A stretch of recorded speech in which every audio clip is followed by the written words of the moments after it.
अपने चंचल मन को एवं चंचल उपयोग को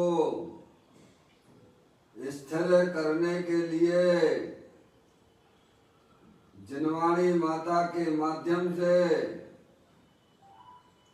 अपनी वर्तमान ज्ञान की पर्याय में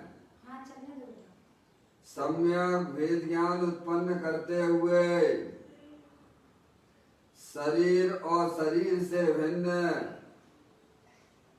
जितने भी चेतन अचेतन पदार्थ हैं उनका मुझ भगवान आत्मा से किसी भी प्रकार का कोई संबंध नहीं है। इस प्रकार समस्त पर पदार्थों में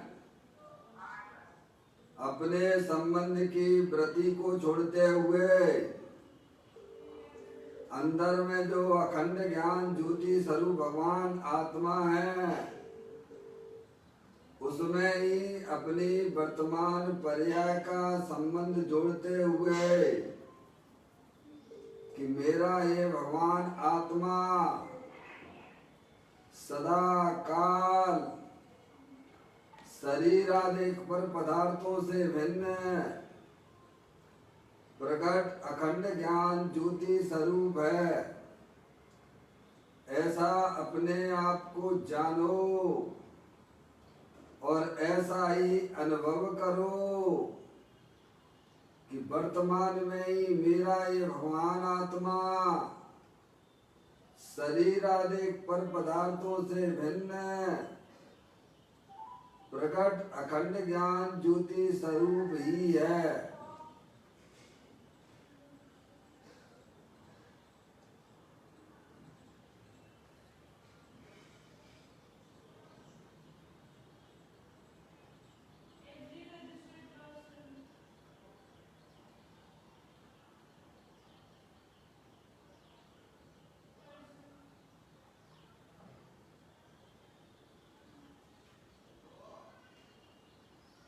इसी प्रकार से संसार अवस्था में आत्मा की पर्याय में जो विविध प्रकार के पुण्य पाप के परिणाम देखे जाते हैं वे समस्त परिणाम पर के लक्ष्य से होने वाले भाव हैं। वे हमारे आत्मा का स्वभाव नहीं है। ऐसे समस्त रागादिक परिणामों में एकत्व बुद्धि, ममत्व बुद्धि, कर्तृत्व बुद्धि, भोक्तृत्व बुद्धि तथा उन रागादिक परिणामों की ज्ञाता दृष्टि बुद्धि को भी छोड़ते हुए अंदर में जो अखंड ज्ञान ज्योति स्वरूप भगवान आत्मा है जो कि पूर्ण निराकुलता स्वरूप वाला है, सुख शांति का भंडार है, ऐसे ज्ञायक प्रभु परमात्मा में शरीर रागादिक की दृष्टि छोड़कर मैं तो तीनों काल ज्ञानानंद मूर्ति भगवान आत्मा हूँ ऐसा अपने आप को जानो और ऐसा ही अनुभव करो कि मैं वर्तमान में ही शरीर रागादिक से भिन्न पूर्ण वीतराग स्वरूप भगवान आत्मा हूँ।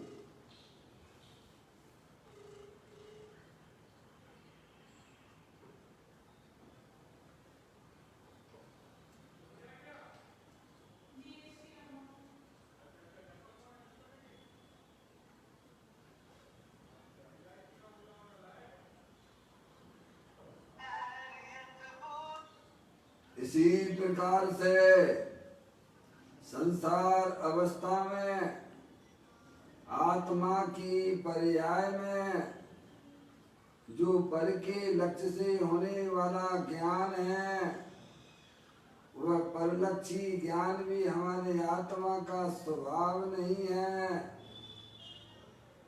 वह तो इंद्रिय जनित ज्ञान है ऐसे समस्त परिलक्षी ज्ञान की पर्याय में भी सम्यक भेद ज्ञान उत्पन्न करते हुए कि मेरा ये भगवान आत्मा शरीर रागादिक तथा परिलक्षी ज्ञान की पर्याय से विभिन्न एकमात्र अखंड ज्ञान ज्योति स्वरूप है, ऐसा अपने आप को जानो और ऐसा ही अनुभव करो कि वर्तमान में ही मेरा ये भगवान आत्मा शरीर रागादिक और खंड खंड ज्ञान की पर्याय से विभिन्न एकमात्र अखंड ज्ञान ज्योति स्वरूप है।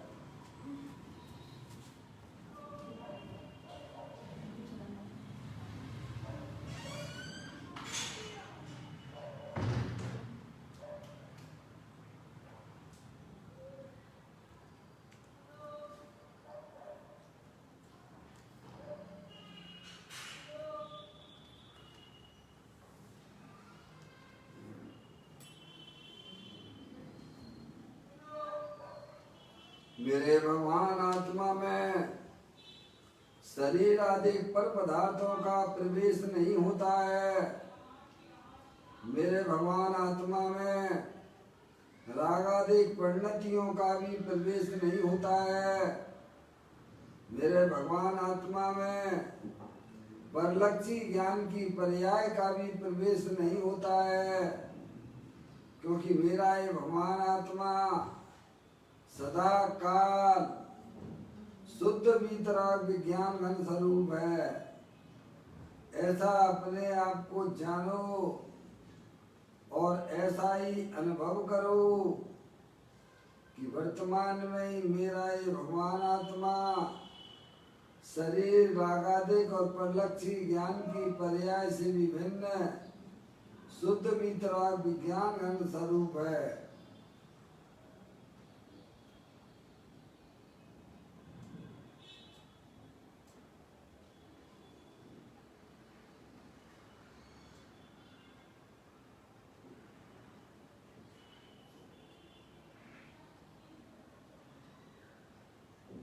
द्रव्य कर्म भाव कर्म नौ कर्म रहित शुद्धात्म स्वरूपो हम। मेरा ये भगवान आत्मा ज्ञान वर्णादि द्रव्य कर्म से रहित है। मेरा ये भगवान आत्मा शरीर आदि नौ कर्मों से रहित है। मेरा ये भगवान आत्मा मोह राग देश भाव कर्मों से भी रहित है। इस प्रकार द्रव्य कर्म नौ कर्म भाव कर्मों से रहित मैं तो एकमात्र परम पवित्र शुद्धात्मा हूँ, ऐसा अपने आप को जानो और ऐसा ही अनुभव करो कि मैं वर्तमान में ही एकमात्र परम पवित्र शुद्धात्मा ही हूँ।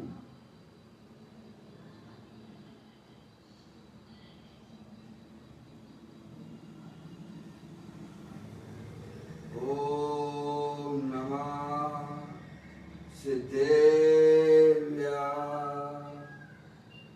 ओम नमः सिद्धेव्या। ओम नमः सिद्धेव्या। चिंतामणि सम स्वयं का चैतन्य तत्वमान है। निज का करूं मैं चिंतवन, निज का करूं श्रद्धान में। शुद्धा तुम्हारी देव है जो गुण अनंत निधान है। मैं स्वानुभव में देख लूं आत्मा स्वयं भगवान है। मैं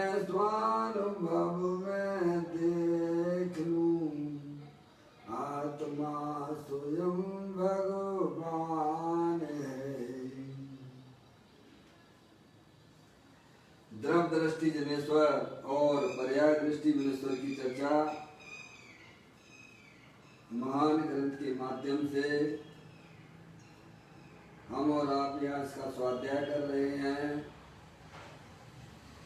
आज का बोल है 979, पेज नंबर 221 पे यह बोल है। आप लोग भी निकाल लीजिएगा। मैं यहाँ पर पढ़ना प्रारंभ करता हूँ। शरीर के एक एक अंगुल में 96 रोग हैं। यह शरीर क्षणभंगुर है।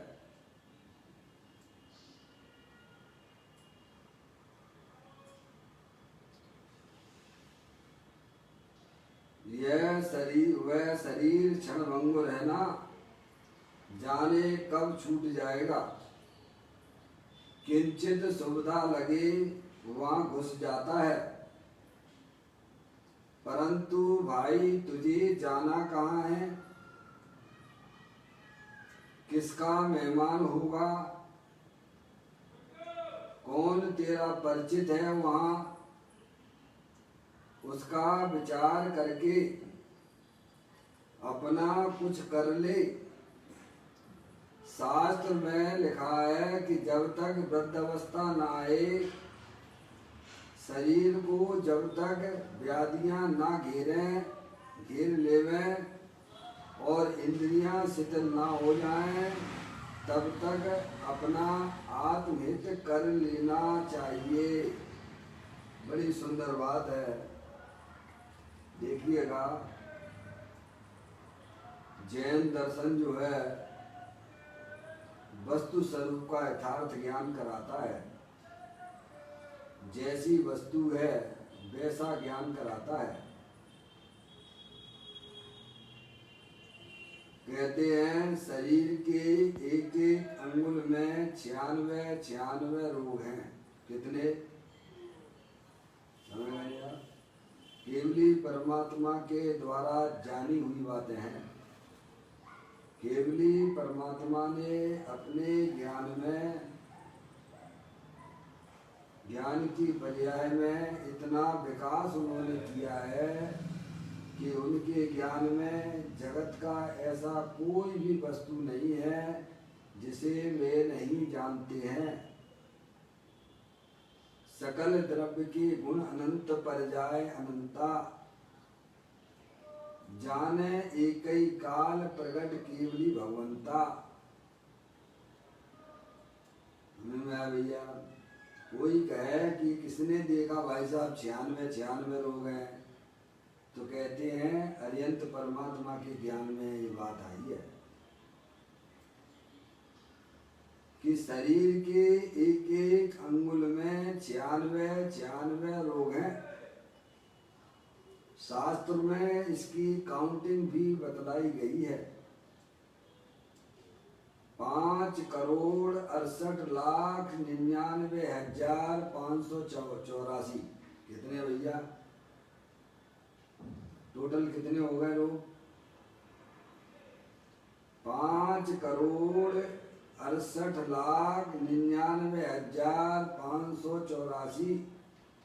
एक शरीर के अंदर इतने रोग हैं, यानी शरीर रोगों का घर है। समझ में आया भैया? हमारे तो एक दो चार लोग जो है दिख जाते हैं, तो हमारा चेहरा उतर जाता है। भगवान कहती है तो रोगों का घर ही है भगवान। इसमें 2, 4, 8, 10, 20 प्रकट हो जाए तो कोई आश्चर्य की बात नहीं है। एक एक अंगुल में 96 रोग हैं। वह शरीर क्षणभंगुर है।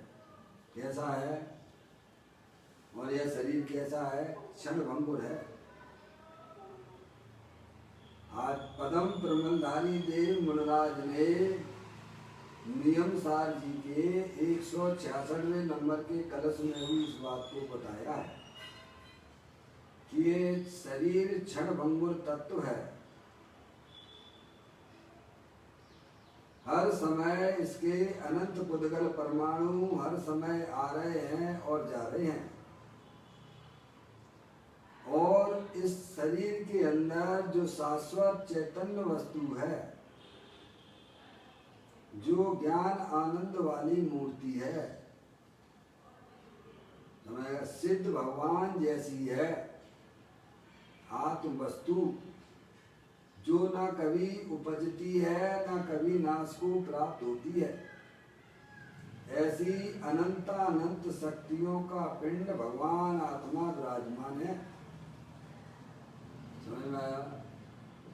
द्रव्य दृष्टि से देखो तो ये शरीर जो है ना, अनंत उसके पुद्गल परमाणु हर समय आ रहे हैं और जा रहे हैं, क्षण भंगुर तत्व है। ये हमें और आपको जो यहाँ पर इकट्ठा हुआ दिखाई देता है, समझ में आया? वह अनंत पुद्गल परमाणुओं का पिंड है। वास्तविकता तो उसकी ये है कि हर एक एक परमाणु शरीर का भिन्न भिन्न है। समझ गए आप? पुद्गल के परमाणु मिलकर शरीर रूप में भासी। क्या अगर इसमें कोई स्थायी वस्तु है तो वह चैतन्य वस्तु है, वो आत्मा, वो आप हो और अमृत के कुंड हो, सुख शांति का भंडार स्वरूप वस्तु है, जो ना कहीं आती है ना कहीं जाती है। समझ में आया? शरीर तो रोगों का घर है।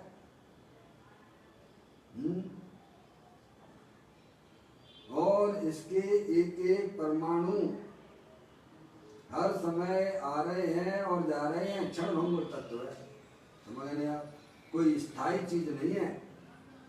ये तो हमें इंद्रिय ज्ञान में स्थायी जैसा दिखता है, पर ये कोई वास्तविक बात नहीं है।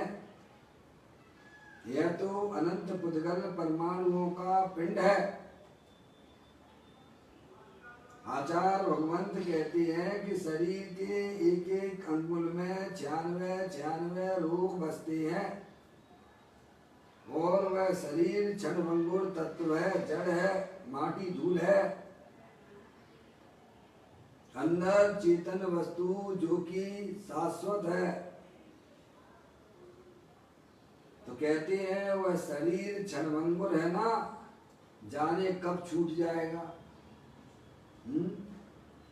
ये अनंत पुद्गल परमाणु एक जगह इकट्ठे दिख रहे हैं, यही आश्चर्य की बात है। ये बिखर जाए तो कोई आश्चर्य की बात नहीं है, क्योंकि ये तो बिखरे हुए ही हैं। क्या शरीर भाई साहब, अनंत पुद्गल परमाणु ये बिखर जाए तो कोई आश्चर्य की बात नहीं है, क्योंकि ये तो बिखरे हुए पहले से ही हैं। ये एक साथ दिख रहे हैं, यही आश्चर्य की बात है। तो कहते हैं कि वह शरीर क्षण भंगुर है ना, जाने कब छूट जाएगा। उसका क्या भरोसा भाई साहब है? हमारी आत्मा और शरीर के साथ में एक आयु कर्म भी है, 8 कर्मों में, जिसे हम शरीर से प्रेम करते हैं, शरीर को अपना माने बैठे हुए हैं।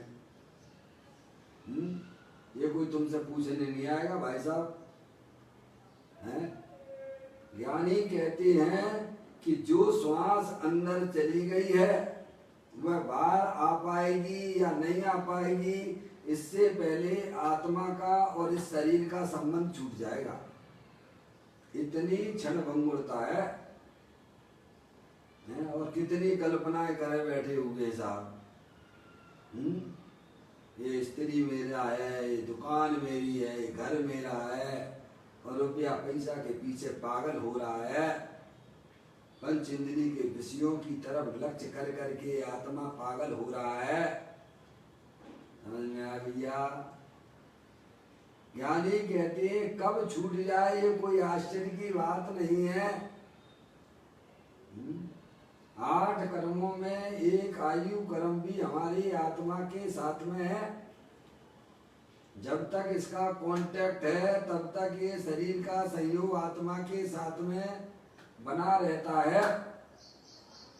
शरीर स्वस्थ हो अस्वस्थ हो, है भाई साहब, इससे इसका कोई संबंध नहीं है कि साहब अभी तो शरीर हमारा बहुत अच्छा है, अभी तो शरीर हमारे पास में रहेगा। बिल्कुल इंतजार ना करना भैया, अंदर की फिल्म को भी समझने का प्रयत्न कीजिए। जहाँ इस शरीर और आत्मा का संबंध स्थितियां पूरी हुई, यह आत्मा इस शरीर को छोड़ के दूसरे शरीर में चला जाएगा। कैसा शरीर होगा वो उसके परिणामों के ऊपर निर्भर करता है। जैसे आपने अपने परिणामों को है भाई साहब रखे होंगे, उनके अनुसार ही कर्मों की व्यवस्थाएं बनती हैं। अगर आपने अपने परिणाम अच्छे रखे होंगे तो 4 गति में कोई अच्छा शरीर मिल जाएगा, समझ। गंदे परिणाम रखे होंगे तो गंदे पानी में पैदा होगे। किसी भगवान से नहीं पूछना है।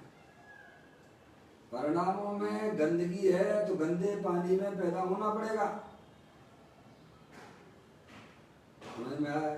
हिंसा के, झूठ के, चोरी के, कुशील के परिणाम गंदे परिणाम है, उनका फल त्रियंच गति है।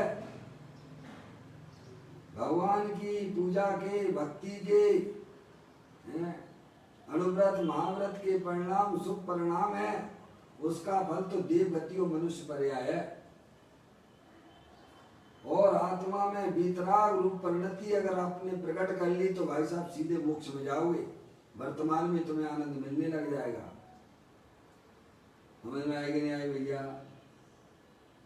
तो कहते हैं यह शरीर कब छूट जाएगा इसका कोई भरोसा नहीं है। कितनी कितनी आशाएं लगाए चलता है ज्ञानी जी, समझ गए नहीं आप? ज्ञानी कहते हैं तुम इस चरम चक्षु में बंद करो, अपनी ज्ञान की चक्षु खोलो, जो वास्तविकता का ज्ञान कराती है। कहते जाने कब छूट जाएगा, किंचित सुविधा लगे वहां घुस जाता है। शरीर बीमार होता है तो भगवान भगवान याद आने लगती है।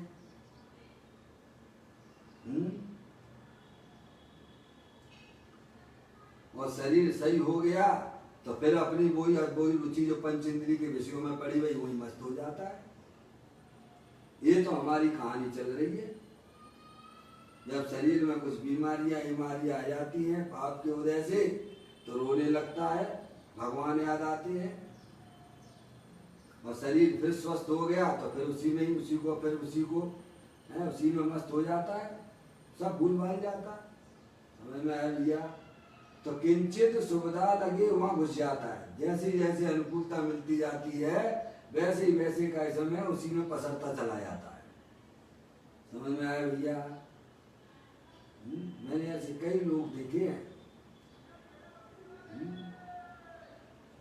शरीर बीमार हो गया, 4-6 महीने से पलंग पर लेटे हुए हैं, उन्हें थोड़ी सी धर्म की कोई बात सुना तो उन्हें अच्छी लगती है और बाद में कहते हैं वहां पर कहते हैं कि अब मैं अच्छा हो जाऊं, स्वस्थ हो जाऊं तो अब मैं वही काम करूंगा जो मुझे करना चाहिए, मुझे अपनी आत्मा का ज्ञान अब करूंगा मैं, क्या अब मैं धर्म को समझूंगा।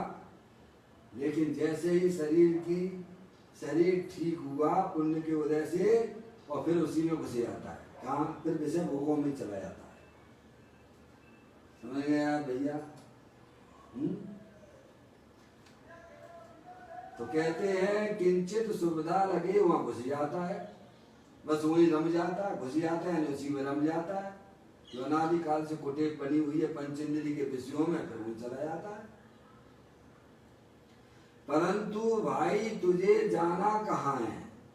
अब भगवान पूछते हैं, आचार्य भगवान ज्ञानी जी पूछते तुम जाओगे कहाँ ये तो बताओ। जाना तो निश्चित है, ये शरीर कोई परमानेंट चीज तो है नहीं है, कि भाई साहब मनुष्य पर्याय मिल गई है और अब मैं इसी में ही बना रहूंगा, ऐसा कुछ है क्या?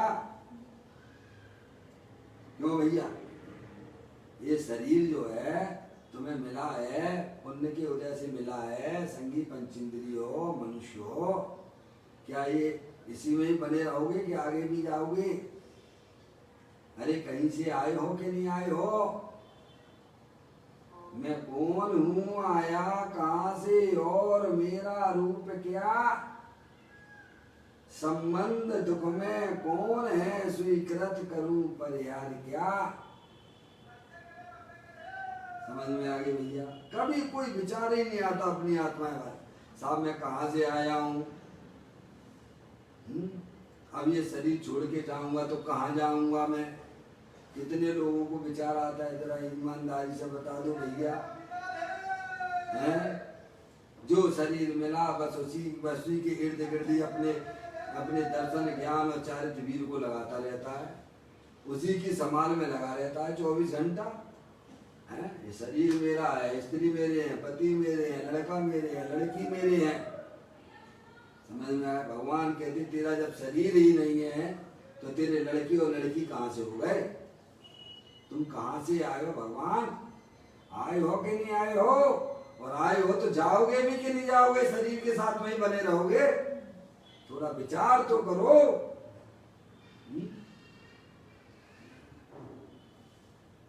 तो कहते हैं भाई तुझे जाना कहाँ है? क्यों भैया? कुछ सोचा है कि कहाँ जाना है? जो हो या जो हो बस होगा। अरे इतनी बढ़िया मनुष्य पर्याय मिली, जिनेन्द्र कुल मिला, वस्तु स्वरूप को बताने वाले ग्रंथ मिल गए, फिर भी अगर पर्याय में सावधानी और जागृति नहीं आई तो अनंत काल पीछे चले जाओ, निगोद जाना पड़ेगा। किसी भगवान से ना पूछना, भगवान का ही संदेश है ये, कोई डराने की बात नहीं है। वस्तु स्वरूप ऐसा है, जिस संसार से तीर्थंकर भी डर गए, समझ में आया भैया? तो हम और तुम्हारी तो बात ही क्या है? यहाँ वस्तु स्वरूप की चलती है, यहाँ किसी पर द्रव्य की नहीं चलती है। आप जैसे अपने परिणाम रखोगे उस अनुसार ही आपके भाई साहब आपका भविष्य का निर्माण होगा। भविष्य का निर्माण परिणामों के ऊपर से होता है। कहाँ जाना है कुछ पता नहीं है, बस कछु सुध बुध नाई रही है, मिथ्या मत छाए गई है। क्या कहाँ से आए हो कुछ पता नहीं है। चलो भाई आ गए, कोई बात नहीं है, लेकिन अब तो जागृति लाओ। अरे इससे पहले तुम थे कि नहीं थे? और ये शरीर भी छोड़ के जाओगे कि नहीं जाओगे? हैं? जाओगे तो कौन सी जगह जाना है भगवान? अच्छे काम करो, अपनी आत्मा को जानो। आप अनादि अनंत रहने वाले चैतन्य वस्तु हो, आत्मा हो, अजर अमर तत्व हो। शरीर से अपने आप को ना देखो, शरीर तो क्षण भंगुर तत्व है, अनंत रोगों का घर है ये। कहते हैं भाई तुझे जाना कहाँ है? बताना तो पड़ेगा भगवान। किसका मेहमान होगा ये? है भाई साहब, अभी इस घर में आ गया तो सब लोग जो है भाई साहब हैं आ गए सब मेहमान आ गए। हमें लड़का पैदा हुआ, लड़की पैदा हुई, पूछो कहाँ से आया है? नया मेहमान आ गया। तुम किसके नए मेहमान होगे? हो सकता है जिनसे तुम दुश्मनी बनाए बैठे हो वही के यहाँ पैदा हो जाते। समझ में आया भैया? या दुश्मन तुम्हारे घर में पैदा हो जाए, ऐसे ही होता है। ऐसे ही चलता रहता है, ऐसी चलती रहती है फिल्म। पति पत्नी आपस में खूब लड़ते झगड़ते रहते हैं। क्या इस संसार से सुलझना ज्ञानियों को आता है, अज्ञानियों को इन बातों की कोई खबर नहीं है। निकसाय नहीं करेगा तो ये जितने मिले हैं ना सब ठगों की टोली है तुम्हारे साथ में। तुम इनका लक्ष्य कर करके परिणामों में दुखी हो रहे हो, दुर्गति में जाओगे। सच्चा ज्ञान कर लो, पर द्रव्य से प्रेम ना करो। मैं एक शुद्ध सदा रूपी ज्ञान दृढ़ यथार्थ से, कुछ अन्य वो मेरा नहीं, परमाणु मात्र नहीं। अरे मैं तो एकमात्र अखंड ज्ञान ज्योति स्वरूप भगवान आत्मा हूँ, अनंत शक्तियों से भरे हुआ भगवान आत्मा हूँ। ये शरीर तो भाई साहब क्षण भंगुर तत्व है। द्रव्य दृष्टि खोलिए, ज्ञान के नेत्र खोलिए, चरम चक्षु को भाई साहब से मत देखिए, ज्ञान नेत्र के द्वारा देखिए। अंदर भगवान आत्मा ज्ञानेश्वर विराजमान है। कहती किसका मेहमान होगा है? कब तक मेहमानी, मेहमान कितने दिन का होता है भाई साहब ये भी बता दो आप हैं? तो मेहमान तो 2-4-8 दिन के होते हैं, फिर दूसरी जगह तो ये मेहमानी करते रहोगे क्या है? अरे अपना घर देख लो परमानेंट, अपना घर परमानेंट देखो। दे देवाल में विराजमान भगवान आत्मा चेतनेश्वर है, उसकी शरण में चले जाओ भाई साहब। तो कहते हैं किसका मेहमान होगा, कौन तेरा परिचित है वहां, बताइए आप, बताओ कौन परिचित होगा। सब अनजान मिलेंगे हैं, शरीर छूटा तो अनजाने भाई साहब लोग मिलेंगे, अनजाना द्रव्य होगा, अनजाना क्षेत्र होगा, अनजाना सब चीजें भाई साहब अनजानी अनजानी होगी। फिर पैदा हो, फिर वही पढ़ाई लिखाई करो, फिर ये भी तो मनुष्य पर्याय मिलना तो बहुत मान मुश्किल है। अधिकांश तो जीव तिर्यंच गति में रहेगा, एक इंद्रिय आदि पर्याय में वही पड़ा रहेगा। जहाँ दुर्लभ लही जो चिंता बनी, त्यों पर्याय लही दृष्टि। जहाँ 2 इंद्रिय पर्याय मिलना इस संसार में भाई साहब बहुत मुश्किल है, हैं? थोड़ा सा अपने आत्मा के ऊपर करना करो, अपने आत्मा के ऊपर भाई साहब दया करो।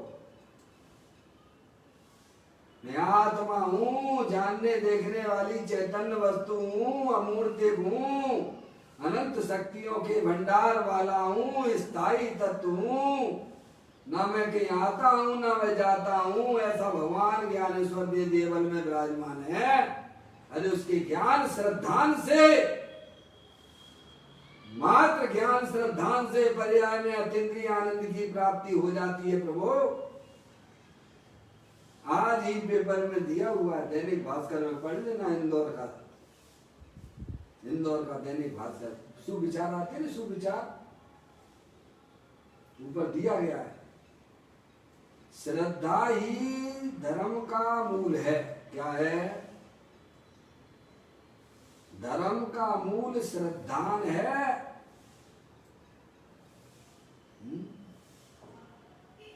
समझ में आया भैया?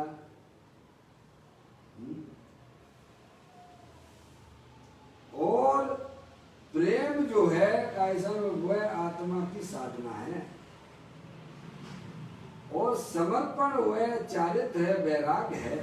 ऐसा दिया सुविचार में दिया है, इंदौर वासी पढ़ सकते हैं, सुविचार में दिया है। श्रद्धा ही धर्म का मूल है।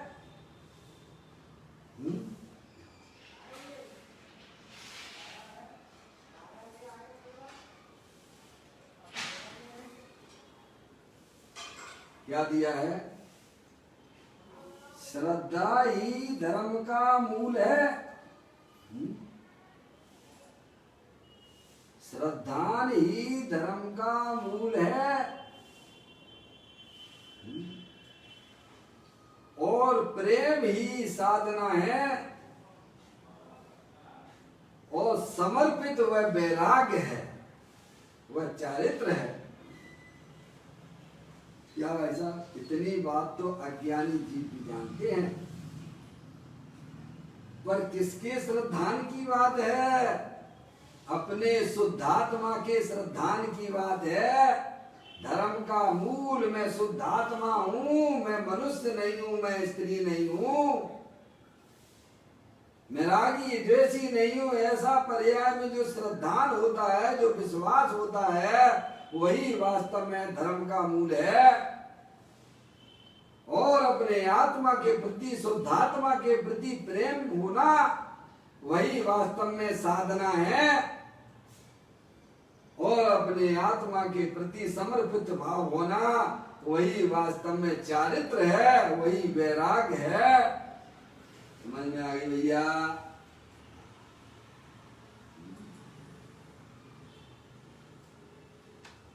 ये सब बातें हमें समझना चाहिए भाई साहब। समय तो मनुष्य पर्याय का हर समय जा ही रहा है, इसे कौन रोक सकता है? जो इस बहती गंगा में हाथ धो लेते हैं, वे अनंत काल के लिए सुरक्षित हो जाते हैं भगवान। ये जन्म मरण का सिलसिला उन्हें नहीं चाहिए। अब तो वो वस्तु स्वरूप चाहिए, सच्चा ज्ञान चाहिए। इस विश्व का मुझे सच्चे ज्ञान की जरूरत है। मैं भी इस विश्व का एक वस्तु हूं। मेरा कर्तव्य है कि इस विश्व की व्यवस्था को समझना। जैसे घर में रहने वाले हर सदस्य का यह कर्तव्य होता है कि वह घर की व्यवस्था को भली बात समझे, ऐसे लोग हमारा वासा हो। समझ में आया भाई साहब? ये विश्व हमारा भाई साहब, विश्व की व्यवस्था कैसी है उसकी बात ये जैन दर्शन बताता है।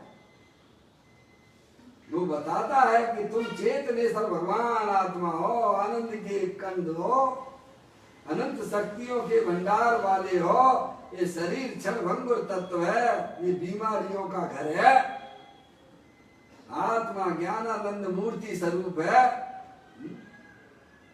ज्ञानी कहते हैं शरीर रोगों का घर है, आनंद अमृत का कुंड है। क्या? ज्ञान मंदिर, आनंद मंदिर। पूज्यपाद स्वामी जी ने अपने समाधि तंत्र में भी ये बात लिखी है। आचार्य भगवंतों ने, शरीर तो रोगों का घर है, आत्मा ज्ञान मंदिर है, आनंद का मंदिर है, अमृत का कुंड है। कहते हैं किसका मेहमान होगा भाई साहब? बोलो किसके मेहमान होंगे? कौन तेरा परिचित होगा वहां? शरीर तो छूटेगा, तू यहाँ से जाएगा भी। ये बात भी दोनों पक्की बातें हैं। बोलो सही बात है कि गलत बात है? भगवान हैं? अपने अपने ज्ञान में निर्णय कर लीजिएगा। ज्ञानी तो निर्णय करे बैठे हुए हैं, इसीलिए वे सुखी हैं। अज्ञानी जीवों को इन बातों की खबर ही नहीं है, उन्हें फुर्सत ही नहीं है। भाइयों को कमाने से फुर्सत नहीं है, भाइयों को खाना बनाने से फुर्सत नहीं है। समझ में आया भैया? पर ये मनुष्य पर्याय के समय तो जा ही रहे हैं ना, कितने बेशकीमती हैं। कौन तेरा परिचित है वहां? शरीर को छोड़ना तो निश्चित ही है। फिर तू अन्य जगह जाएगा, कैसी जगह होगी, कैसा क्षेत्र होगा? अनजाना द्रव होगा, अनजाना क्षेत्र होगा, अनजाना काल होगा, अनजाना भाव होंगे। क्या करेगा वहां जाके? बताइए आप, जाना तो पड़ेगा। ये तो परम सत्य बात है ना। इससे पहले अपना काम कर लो भाई साहब, वही आत्मा की सबसे बड़ी समझदारी है। कहते हैं कौन तेरा परिचित है वहां, उसका विचार करके अपना कुछ कर ले। मन मिला है तो विचार करने के लिए, और तुम निर्विचार हो रहे हो तो असंगी में जाना निश्चित है। जो अपनी आत्मा के बारे में विचार नहीं करते हैं, वे नियम से असंगी होने वाले हैं। त्रियंश गति में जाएंगे, ढोर बनेंगे, क्योंकि तुम्हें मन मिला था, तुमने बिल्कुल विचार ना किया।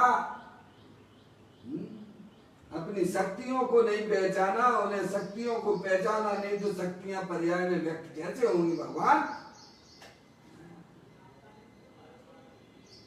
कहते हैं उसका विचार करके अपना कुछ कर ले। देखो अपन आए, इस मनुष्य पर्याय में आए, अपनी अपनी देख लो भैया। मनुष्य पर्याय में अपन आए छोटे बालक के रूप में, कुछ पता तो था ही नहीं। स्कूल का बस्ता लाद दिया गया। क्या लाद दिया गया? अरे क्या लाद दिया? जाओ बेटा स्कूल में जाके पढ़ो। और वहां गए तो वहां तो भाई साहब कंपटीशन ही कंपटीशन चल रहा है। वैसे ही ज्ञान हो गया हमारा, आगे बहुत पढ़ो और पढ़ो और पढ़ो, इससे भी आगे इससे भी आगे, बस ऐसे ही पढ़ने में निकाल दिया, खेलने कूदने में निकाल दिया। थोड़े बड़े हुए, समझदार हुए तो लड़का लड़की के चक्कर में घूम रहा, लड़की लड़की के चक्कर में घूम रही है भाई साहब। कहाँ आत्मा के ज्ञान की किसको पड़ी है? धीरे धीरे शादी हो गई तो भाई साहब बाल बच्चों के चक्कर में घूमने लग गया, उनकी रखवाली में लग गया हमारा ज्ञान। और अब शरीर में रोग हो गया, रोने लग जाते हो। इसीलिए ज्ञान ही कहते समय से पहले जागृत हो जाइए, अभी भी तुम्हारा कुछ ना बिगड़ा है। विचार करिए कि शरीर के अंदर रहने वाली जो चैतन्य वस्तु है, अरूपी है, अमूर्तिक है, अनंत शक्तियों के भंडार वाली है, सिद्ध भगवान जैसी है, वो तुम आत्मा हो, शरीर नहीं हो। शरीर तो अनंत पुष्कल परमाणुओं का पिंड है। हर समय इसके पुष्कल परमाणु हर समय जा रहे हैं, आ रहे हैं। तुम तो टंकोत कीड़ की भांत सिद्ध भगवान जैसे विराजमान हो वर्तमान में। समझ में आया भैया? मेरे और सिद्ध परमात्मा में कोई अंतर नहीं है। तुम शरीर को ना देखो, पर्याय से अपने आप को ना देखो, द्रव दृष्टि से देखो कि सिद्ध भगवान में और मेरे में कोई अंतर नहीं। अंतर की दृष्टि खोलना पड़ेगी। अंतर की दृष्टि खोले बिना अपने आत्मा का आनंद नहीं मिलता है। ये संयोग की दृष्टि तोड़ दो, पर्याय की दृष्टि छोड़ दो, अपने गायक प्रभु परमात्मा की दृष्टि करो जहां आनंद ही आनंद भरा हुआ है। कहते हैं उसका विचार करके अपना कुछ कर ले, अपनी आत्मा के बारे में सच्चा ज्ञान कर ले। भगवान ये काम नहीं किया तो भाई साहब जैसे आए और वैसे ही चले गए। क्या भाई साहब? जैसे आए और वैसे ही चले गए। तो क्या किया? ऐसे ही हमारा आत्मा अनादि काल से ऐसे ही घूम रहा है। आत्मा के ज्ञान के बिना, आत्मा का सच्चा ज्ञान किए बिना ऐसे ही घूम रहा, घूमता रहेगा। कब तक घूमते रहोगे भाई साहब? अरे कब तक घूमते रहोगे?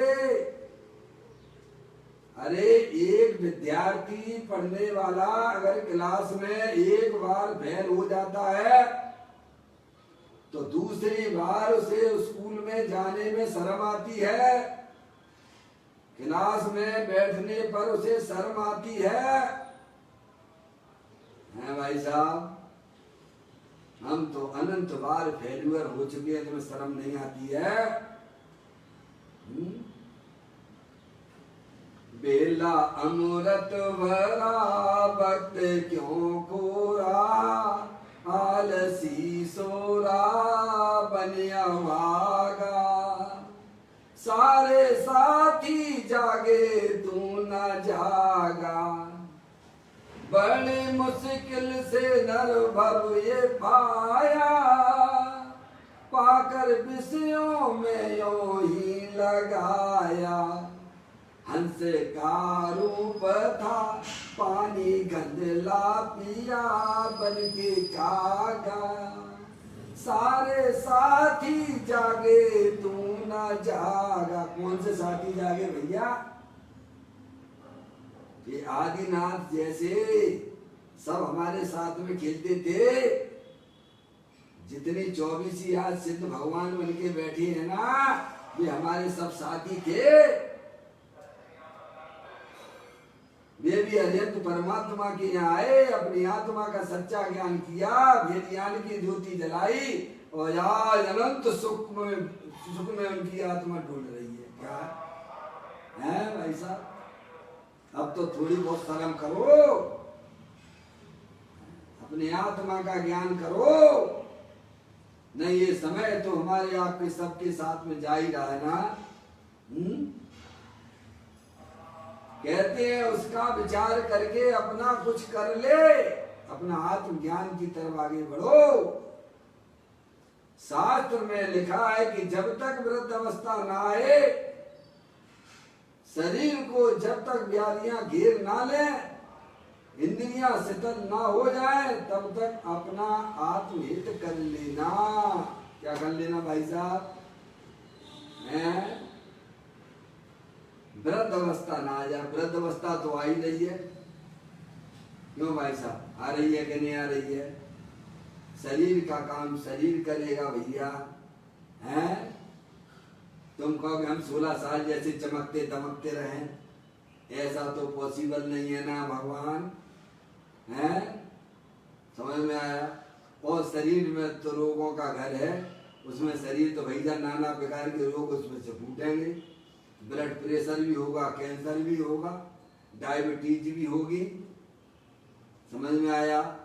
वे सब घेर रहे हैं आपको चारों तरफ से। आप सावधान हो जाइए। आप जब घर में लग जाए आग, तब कुआ खोदने से क्या मतलब है? अभी तो कुछ इंद्रियां थोड़ा बहुत काम भी कर रही हैं, अभी भी सावधान नहीं होगे तो क्या होगा? ऐसे ऐसे लोगों को मैंने देखा है, शरीर में रोग हो जाता है। भगवान मुझे यहाँ से उठा लो, हे भगवान मुझे यहाँ से उठा लो। जैसे ही शरीर जो है सही हो गया, तो फिर उसमें फिर उसी में रच बच जाता है, फिर उसी में रच बच जाता है। कुछ अपनी आत्मा के बारे में बिल्कुल नहीं सोचता है। समझिएगा। कहते हैं शास्त्र में लिखा है, जब तक वृद्ध अवस्था ना आए, शरीर को जब तक व्याधियां घेर ना ले। जैसे 40 साल के बाद तो भाई साहब हैं, आप जानते ही हो, सभी जानते हैं, 40 साल के बाद तो जो रोग बहुत ज्यादा घेरने लग जाते हैं। बालपने में ज्ञान न लयो, तरुण समय तरुणी रत रयो, अर्ध मृतक सम बूढ़ापनो, कैसे रूप लखे अपनो। है भाई साहब? बाल अवस्था तो अपनी आत्मा की ज्ञान के लिए थी, वो तो तुमने निकाले थी। ज्ञान किया होगा तो जवान अवस्था में भाई साहब उसकी साधना हो जाती है। समझ में आया भैया? कोई बात नहीं है, अभी भी कुछ नहीं बिगड़ा है। अभी भी पर्याय में अगर जागृति लाओगे तो भाई साहब सम्यक दर्शन बहुत छोटी चीज है, कोई बहुत बड़ी बात नहीं है। अपने आप को आत्मा रूप से स्वीकार करने की बात है।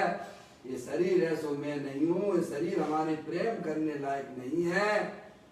प्रेम करने लायक तो शाश्वत वस्तु जो दे देवल में विराजमान है, वही प्रेम करने लायक है, वही अपनाने लायक है।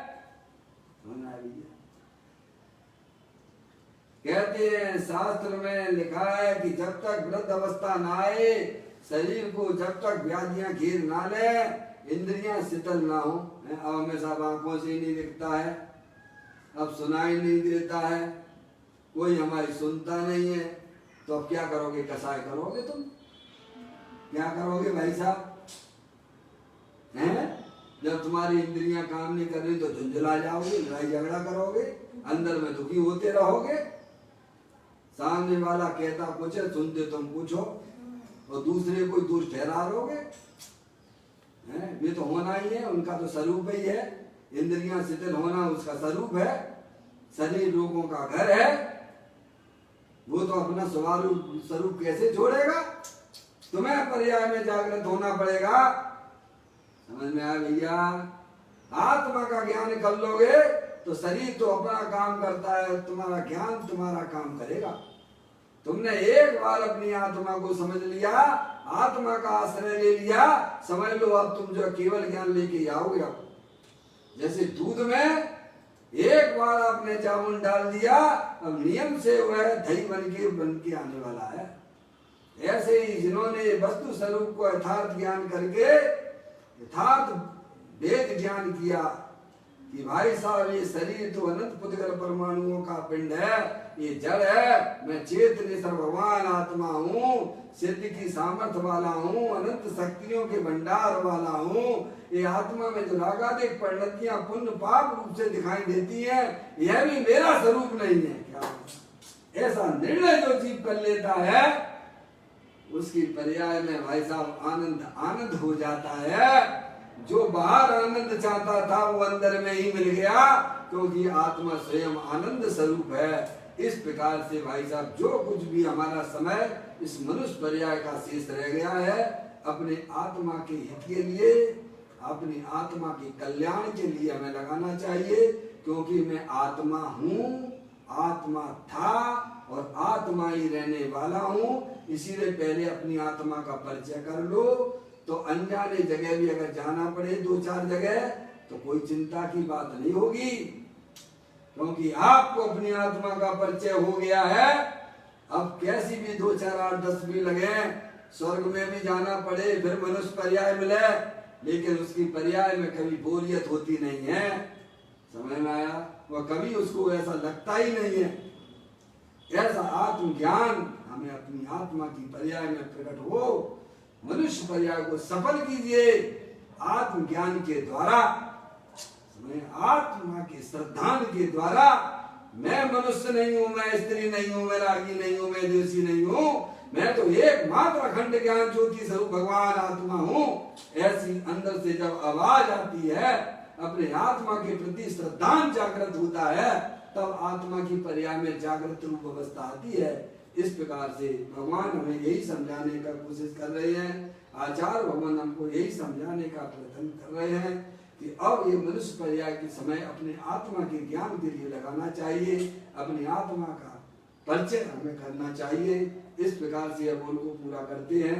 अब फिर एक नए बोल के साथ में कल आपके साथ में निज निधि निजो में बताई, यह अनंत अनंत उपकार है, उसके लिए जिन वाणी माँ को वंदना सतवार है, वंदना सतवार है। 9वां नमोकार मंत्र।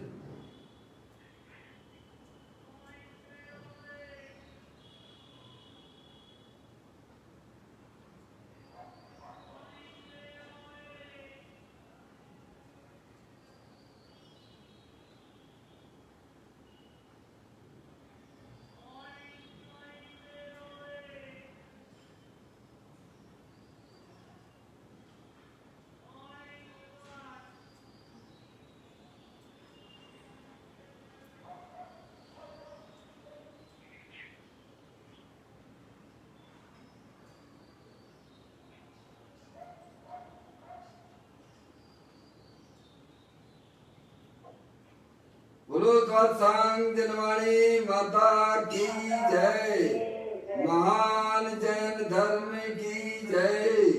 सभी साधर्मी आत्मार्थी बंधुओं को सादर जय जनेन्द्र, जय जनेन्द्र, जय जनेन्द्र, जय जनेन्द्र।